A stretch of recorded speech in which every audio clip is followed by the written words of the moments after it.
In Florence, exactly in 1469, a boy was born who would be criticized and humiliated, but would change all Western thinking about politics. His name is Niccolò Machiavelli, for some, a failed politician. But we will evaluate him through one of his most prominent works, The Prince. As this one wrote, there are always actions that may seem morally right, but can actually lead to disaster, and others that may seem wrong but can provide security and success for centuries. The Prince has been banned and vilified, described as a manual for demons, a guide to tyranny, and it was even said that it could corrupt anyone who read it. This book was written by the Italian diplomat and philosopher Niccolò Machiavelli, and constitutes a political exploration of human nature, and a guide for nobles on how to maintain their power over the masses they control.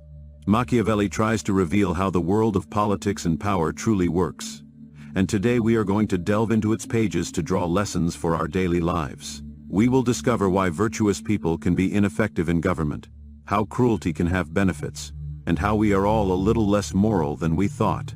It is important to remember that this book was aimed at the rulers of principalities, that is, aristocratic leaders, rather than the leaders of democracies. Furthermore, this explanation does not imply an endorsement of all the ideas presented in it. But first, to go deeper, why has this book acquired such a negative reputation?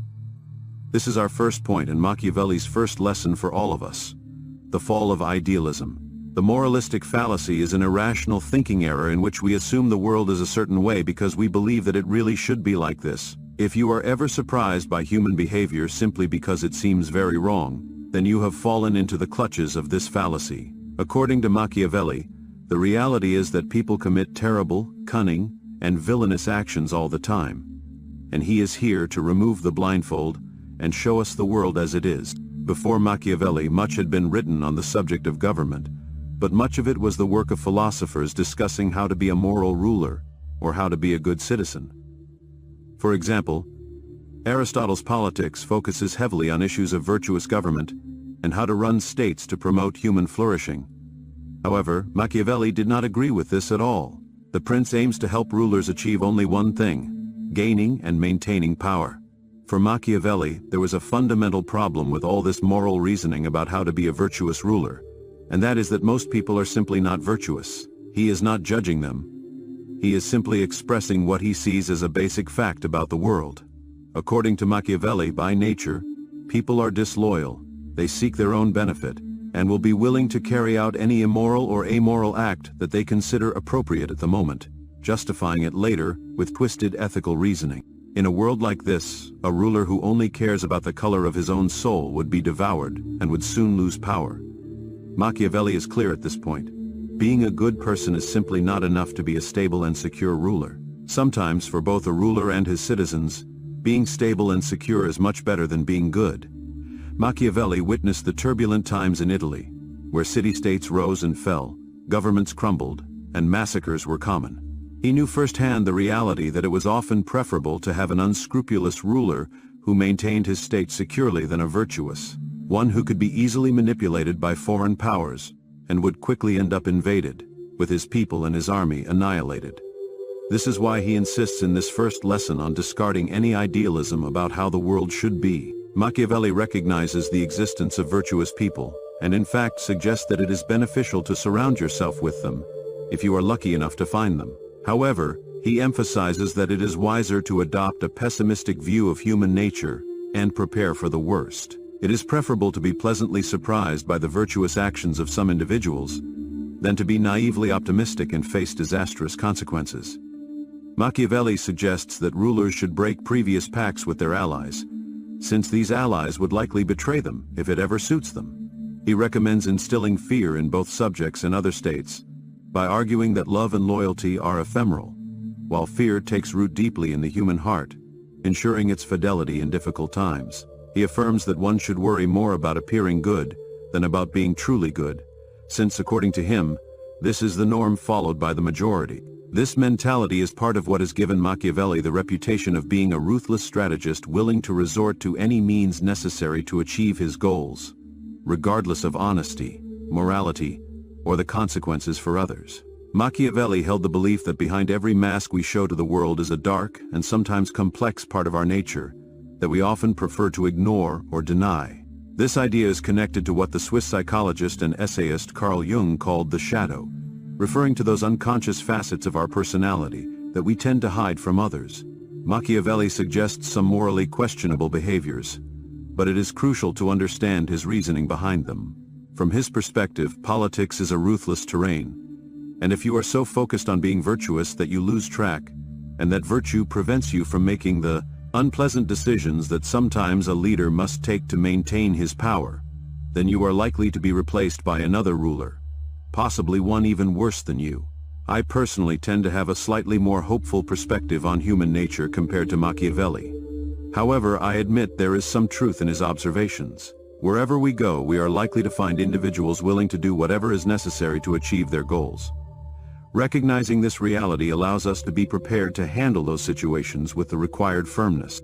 We may not face decisions as extreme as those Machiavelli describes, but we could find ourselves in circumstances in which we have to sacrifice certain moral principles for the general well-being.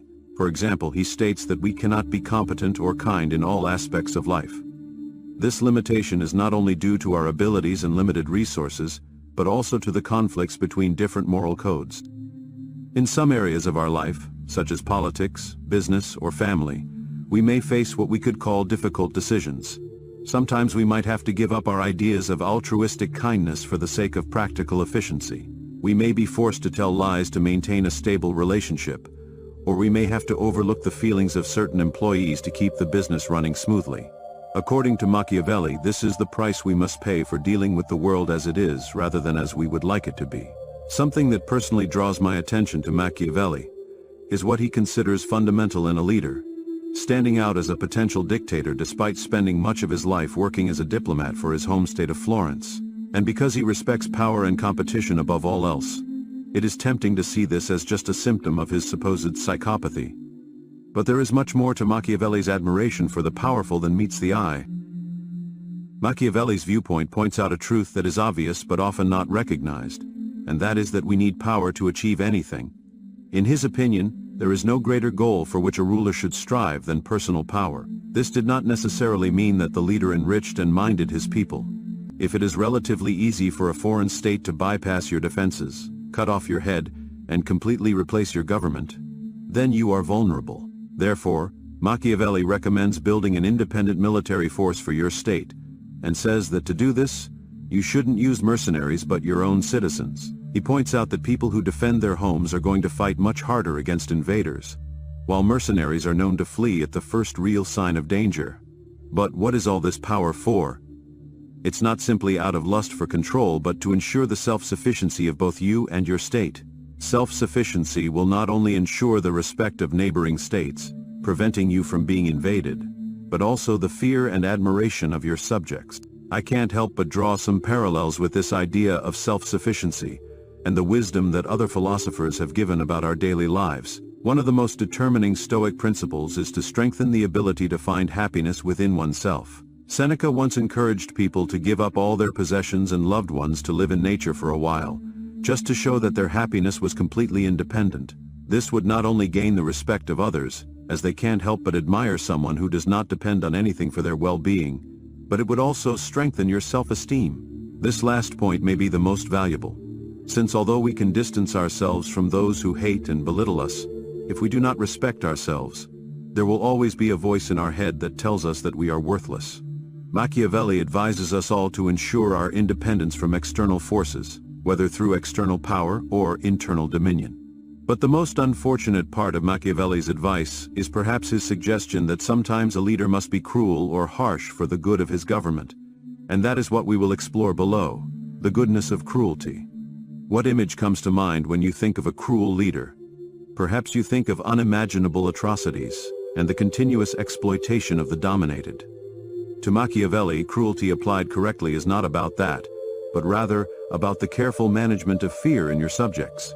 As we have discussed, Machiavelli does not trust people to be loyal out of love, because gratitude is easily forgotten, and love fades when it becomes inconvenient. People are more likely to act in their self-interest than out of loyalty or affection. A ruler must therefore rely on more stable and controllable sources of power, such as fear and authority, rather than love or gratitude. One of Machiavelli's core ideas is the importance of flexibility and adaptability. He argues that a successful ruler must be willing to change tactics and strategies as circumstances evolve. Sticking rigidly to one approach, whether it is merciful or severe, can be dangerous. Instead, a ruler should assess the situation and determine the most effective course of action, even if it means acting against previous principles. Perhaps the most controversial aspect of Machiavelli's philosophy is his assertion that the ends justify the means. This idea suggests that a ruler should be willing to employ any tactics, no matter how ruthless or unethical, to achieve and maintain power. While this concept has been criticized for promoting immoral behavior, Machiavelli's intent was to highlight the harsh realities of political life. He believed that the pursuit of power often requires difficult choices, and that success in leadership may sometimes necessitate actions that would be considered unacceptable in other contexts. Machiavelli emphasizes the importance of military power in securing and maintaining a state's sovereignty.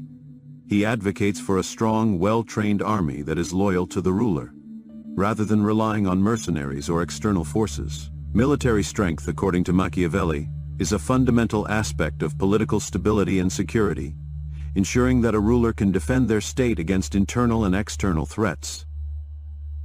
Machiavelli's perspective is often characterized as realist because he prioritizes practicality and effectiveness over moral or ideological considerations. He challenges the idealistic views of other political philosophers who promote virtuous leadership based on justice and moral goodness. Instead, Machiavelli argues that a ruler's primary responsibility is to maintain their power and protect the state, even if this requires making difficult and morally ambiguous decisions. Machiavelli also discusses the importance of appearances in leadership. He suggests that while it may not be necessary for a ruler to possess all virtues, it is crucial to appear virtuous to others. This perception of virtue can help a ruler gain and maintain the support of the people and other political actors, even if their actions behind the scenes are less than virtuous.